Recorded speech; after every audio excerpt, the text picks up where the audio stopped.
அவனாசியில் ஒருத்தர் இப்போ குயிக்கா பிக்கப் ஆயிட்டாருங்க. விளம்பரம் கொடுக்குற போட்டு அவனாசி நாச்சிபாளையம் பஞ்சாயத்து நினைக்கிற ஒரு தலைவர். நாச்சிபாளையம் பழைய தலைவர் தான்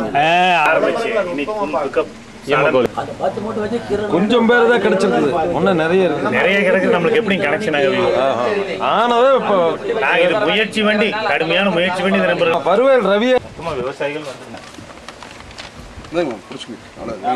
நீ கையில் பிடிக்க ஒரு கையில் செக் கலெக்ஷன் ஆகுமான்னு இதுவும் ரிட்டர்ன் ஆனது. சும்மா போலி செக் போட்டு ஏமாத்திட்டு இருக்கிறாங்க. இது வரைக்கும் பணம் இல்லை, தீனியும் இல்லைங்க. கோழியும் சேர்த்துட்டு இருக்குது ஒவ்வொன்றா. இன்னும் சில கோழிகள் இறக்கும் தருவாயில் இருக்குது.